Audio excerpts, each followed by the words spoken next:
Young Innovators Show.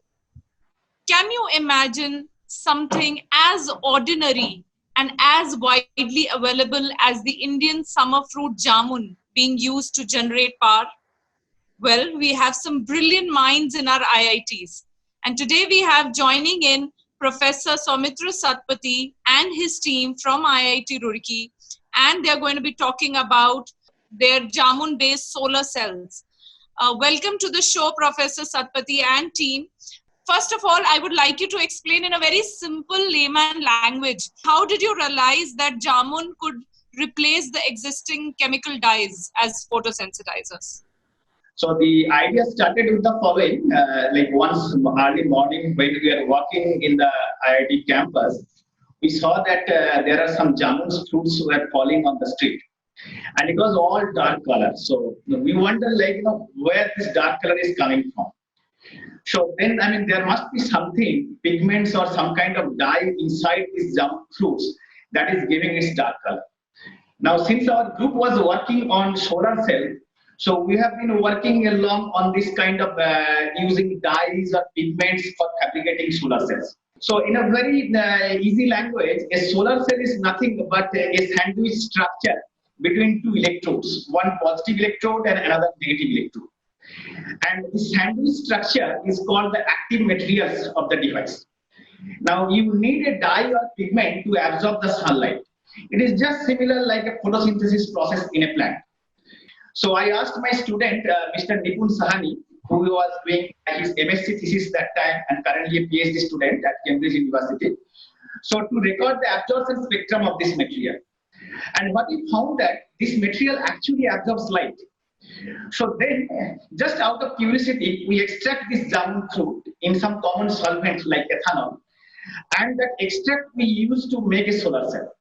So basically, the semiconductor, which is commonly used for making solar cell, we dip that semiconductor in this jamun extract for overnight, and the next morning we make a solar cell out of that. And very surprisingly, we saw that some current is flowing in the circuit. So that actually increased our interest. So then we thought that there must be some absorbing species inside the jamun fruit, which is helping to absorb the light and providing the current in the circuit.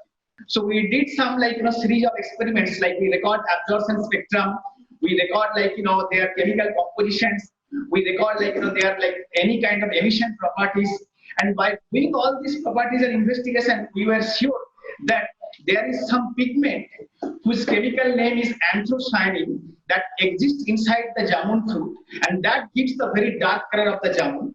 And this anthocyanin pigment or the dye can be very useful for making a solar cell. Professor, was this first time somebody had experimented on jamun as a potential source of generating electricity? Yes, we were the first time to report this jamun as a source of the electricity. So not only that, when we were very excited about this jamun, we went to market and also tried to use some other kind of berries like blackberries, blueberries, and we all saw that this kind of berries also contain some kind of dyes or pigments which can be useful for solar cells. But since jamun is quite abundant in India, so we concentrated on jamun. So, Professor, that brings me to the obvious question. How practical it is to implement or use jamun as a potential source for generating electricity? Because that would be great if it can be done, especially in the rural India. Yeah, actually, it's a very good question. So right now, as I will say that we are still in a very, very primary stage. So we have done a recent estimate. What found that if you consider a village which consists of 500 people, and if you consider that each of the family use one electric bulb of 40 watt and one electric fan, and if you have one jamun tree, that jamun tree lives for 80 years, and that jamun tree, the amount of jamun it will produce over the lifetime will be sufficient enough to electrify that whole village. So that gives an statistics or estimate about the power of the jamun solar cell. But here comes the practical questions. How one can do a mass production? How one can take it from a solar cell to a solar panel to a grid system? So those are engineering challenge still needs to be overcome. So far by doing a lot of experiments, we have been able to produce the efficiency on a scale of 1.5 to 2%. So we still don't claim that this Jamun solar cell will be able to replace the conventional solar panel. But what we claim that these Jamun solar cells will be very useful for small gadgets and also for indoor lighting. Nowadays, this indoor lighting, like inside the house or cinema hall or any kind of restaurants. So the indoor lighting is a very interesting and booming field. So we wanted to actually targeting that area, but we hope that the continuous research for another 4 to 5 years can help us to bring to that stage. So this is just a beginning, but this gives a ray of hope for all of us.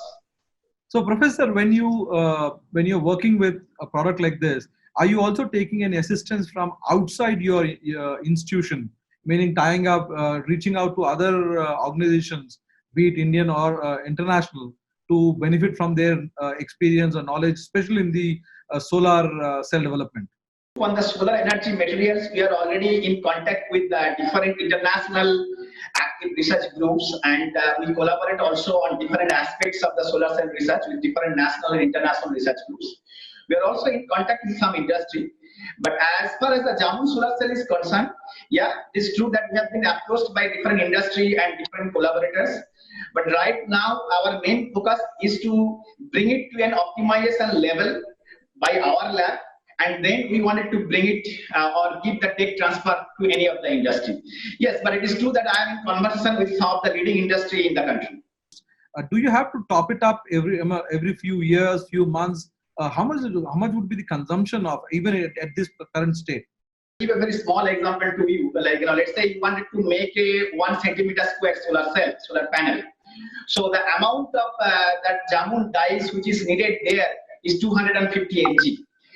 And if you use the conventional source, so that kind of Jamun lasts for 30 to 35 days on average. So one needs to replace the dye after 1 month. So if you wanted to use for a community application, like for example, if you wanted to install this kind of power system in a village, there should be a continuous supply of the Jamun. But right now we are trying to optimize the system. For example, by optimizing the engineering protocol, we are trying to reduce the leakage as much as possible. So for example, if you can seal the device completely, so then the Jamun leakages can be reduced significantly. So in that case, the same amount of Jamun can be used for a longer time. And also we are exploring the possibility of reusing this Jamun. Okay, Professor, I see that you have a team behind you. Are these all people, students who are working with you on this project? Yeah, these are the PhD students who are working with me. This project actually started in 2016, and I mean not exactly on this project, but all of these people are involved actively in the solar cell projects, and also recently on the coronavirus thing, we are involved in a lot of new discovery. So my research team is involved in apart from solar cells, yeah, they are also involved in different kinds of the medical equipments or societal innovation for coronavirus things also.